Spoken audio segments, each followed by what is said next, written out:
Hai, selamat datang di video saya. Sebelumnya, ini adalah biodata saya ya teman-teman. Di video ini, saya akan membahas sedikit yang ada dalam bagian manajemen perkantoran, yaitu arsip kantor. Sebelum saya membahas materi ini, lebih baik Anda mencari posisi yang nyaman atau rebahan santuy dan menyiapkan cemilan agar tidak bosan mendengarkan materi dari saya. Oke teman-teman, enjoy!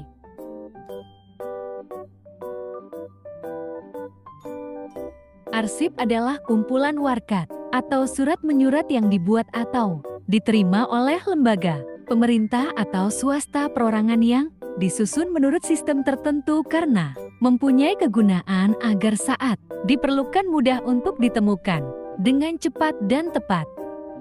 Berikutnya ada syarat arsip. Pertama, merupakan kumpulan warkat. Kedua, disimpan menurut sistem tertentu. Ketiga, mempunyai nilai kegunaan. Keempat, saat diperlukan cepat dan tepat ditemukan. Selanjutnya ada karakteristik arsip. Pertama, otentik. A. Diakui keberadaannya. B. Dibuat atau dikirim oleh yang mengaku, membuat atau mengirimkan. Kedua, andal adalah arsip yang memiliki konten yang dapat dipercaya karena menunjukkan transaksi yang lengkap dan akurat serta tindakan atau fakta yang dapat diandalkan. Ketiga, integritas. Integritas arsip merujuk pada kelengkapan dan tidak berubah. Penting bahwa arsip dilindungi dari perubahan yang tidak sah. Keempat, dapat digunakan adalah arsip yang bisa didapatkan, ditemukan, kembali, dihadirkan, dan diinterpretasikan. Fungsi arsip. Arsip sebagai alat untuk membantu ingatan bagi seseorang atau organisasi. Arsip sebagai sumber informasi. Arsip sebagai alat pembuktian masa sekarang dan yang akan datang. Arsip dapat menggambarkan kejadian-kejadian masa lalu. Arsip dapat menunjang penelitian dan mengembangkan ilmu pengetahuan. Arsip sebagai bahan pertimbangan pengambilan keputusan.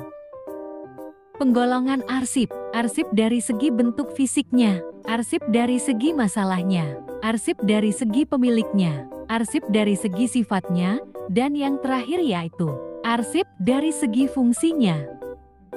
Nilai guna arsip bisa disebut juga Alfred yaitu A. Administrative value nilai administratif, lebar legal value nilai hukum, F. Fiscal value nilai keuangan, R. Research value nilai penelitian, E. Education value nilai pendidikan dan D. Document value nilai dokumentasi.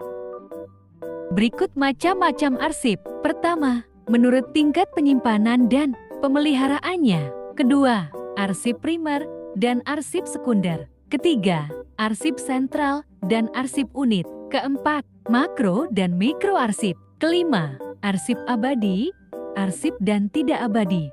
Selanjutnya ada asas-asas kearsipan. 1. Asas sentralisasi. 2. Asas desentralisasi. 3. Asas gabungan.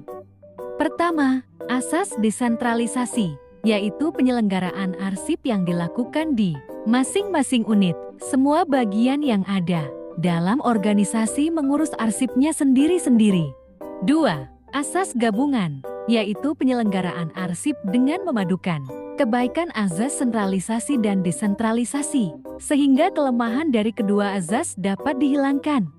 3. Asas gabungan, yaitu penyelenggaraan arsip dengan memadukan kebaikan azas sentralisasi dan desentralisasi, sehingga kelemahan dari kedua azas dapat dihilangkan. Berikut ada daur hidup arsip, penciptaan, penggunaan pencarian, penyusutan pemusnahan dan penyimpanan. Tahap penciptaan, suatu tahap di mana arsip diciptakan sebagai akibat dari kegiatan-kegiatan yang akan dilakukan organisasi perorangan. Arsip mengandung data berupa surat, rekaman, ataupun bentuk lain. Tahap penggunaan, arsip digunakan untuk berbagai keperluan, pengambilan keputusan, penetapan kebijakan, dan perencanaan. Tahap penyusutan pemusnahan, tahap di mana arsip sudah jarang digunakan, sehingga perlu proses evaluasi, pertimbangan proses penyusutan, penyerahan ke ANRI sesuai kebijakan instansi masing-masing. Dan yang terakhir, tahap penyimpanan. Dikhususkan untuk arsip statis permanen, yaitu arsip yang mempunyai nilai guna tinggi sebagai bahan pertanggungjawaban nasional. Arsip disimpan di ANRI. Tahap penyimpanan dikhususkan untuk arsip statis permanen, yaitu arsip yang mempunyai nilai guna tinggi sebagai bahan pertanggungjawaban nasional. Arsip disimpan di ANRI.